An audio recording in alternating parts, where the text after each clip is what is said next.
Checo Pérez llegó al paddock del circuito Gilles Villeneuve esta semana y algo pasó que no pasó en ninguna de las otras 4 carreras de esta temporada con Cadillac.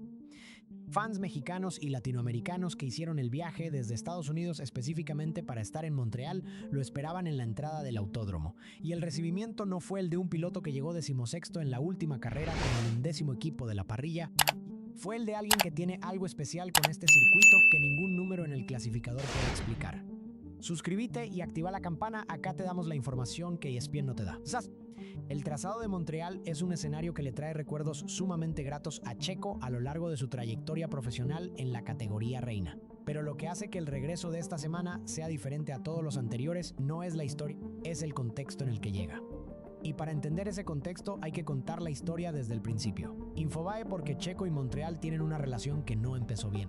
En su temporada debut en 2011, Checo Pérez se perdió su primera carrera en Canadá debido al accidente sufrido en la carrera previa en Mónaco, donde se impactó en los muros de protección. Pese a no sufrir alguna lesión grave, el mexicano se sintió mal durante las prácticas y fue sustituido por Pedro de la Rosa en Sauber. Instagram no corrió.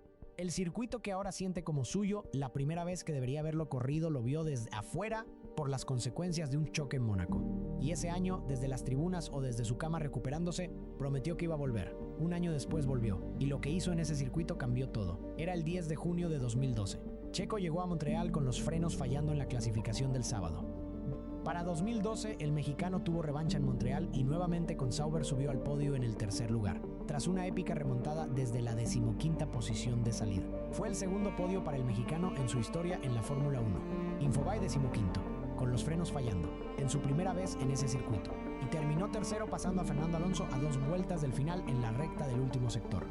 Eso fue lo que el mundo entendió sobre Checo Pérez en ese día de junio de 2012.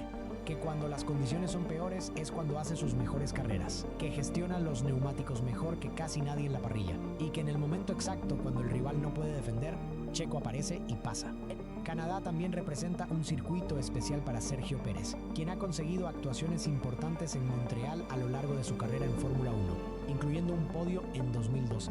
Infobae, pero el historial después de 2012 no fue todo bueno. Y hay que ser honestos con eso, porque en este canal siempre le decimos la verdad a nuestra audiencia. Además de ese histórico resultado en 2012, Checo solo ha terminado en zona de puntos en 3 ediciones más. Con Force India fue 10º y 5º en 2016 y 2017 respectivamente, mientras que en 2023 terminó 6º con Red Bull, en otra buena remontada desde la posición 12.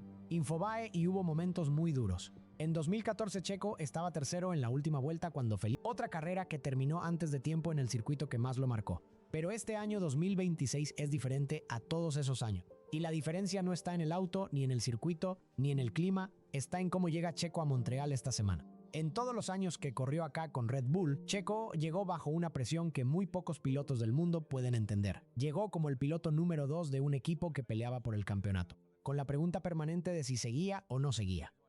Con Verstappen adelante en el clasificador y los medios preguntando en cada rueda de prensa si había brecha interna. Con los patrocinadores mirando los números. Con la directiva evaluando si el rendimiento justificaba el salario.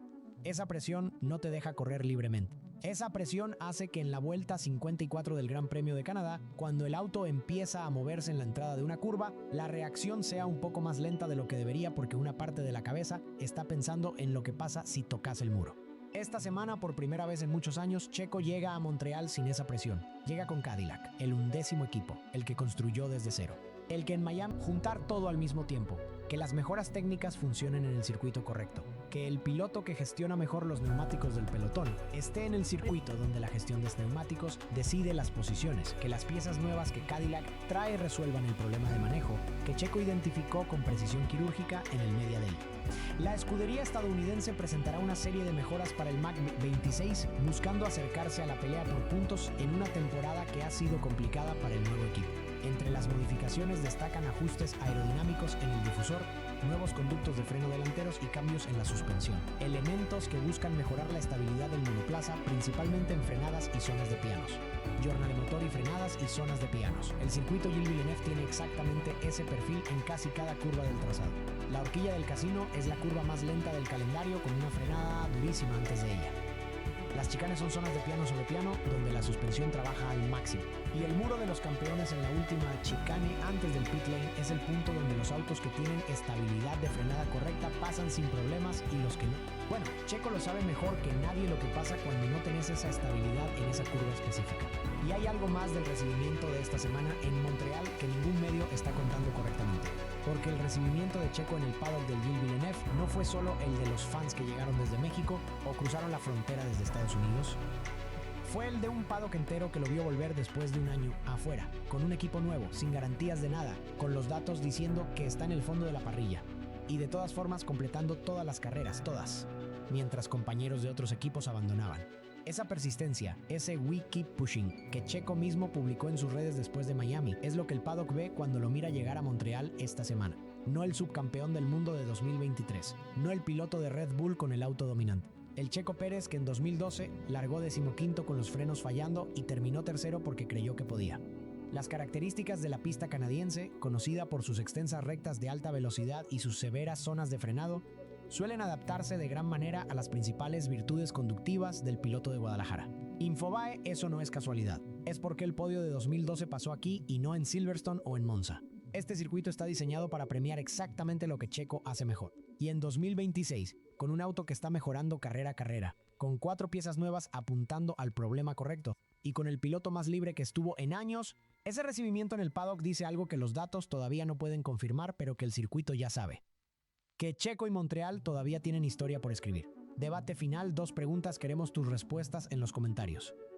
Primera pregunta, el recibimiento de Checo en Montreal esta semana, con fans que viajaron específicamente para verlo a pesar de que está con el 11º equipo de la parrilla. Dice que su base de fans es de las más leales del deporte o dice que los fans mexicanos siguen al piloto sin importar los resultados y eso puede convertirse en una presión adicional que no le conviene a Checo en este momento de construcción del proyecto. Posición 1. La lealtad de los fans mexicanos hacia Checo es un activo que muy pocos pilotos del mundo tienen. Que fans viajes desde México o crucen la frontera desde Estados Unidos para verlo correr con el 11º equipo del campeonato es la señal más concreta del impacto que tiene en su mercado y ese apoyo es combustible emocional positivo para el piloto en un año donde todo es más difícil de lo que era antes. Posición 2.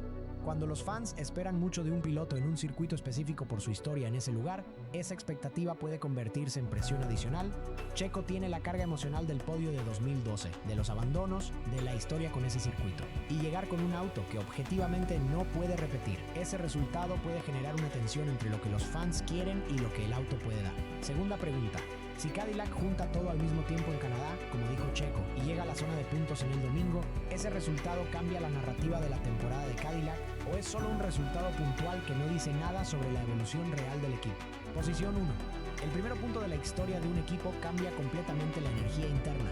Los ingenieros que llevan 5 carreras sin ver su trabajo reflejado en el clasificador de puntos reciben una señal de que el proceso es correcto y eso se convierte en velocidad de desarrollo.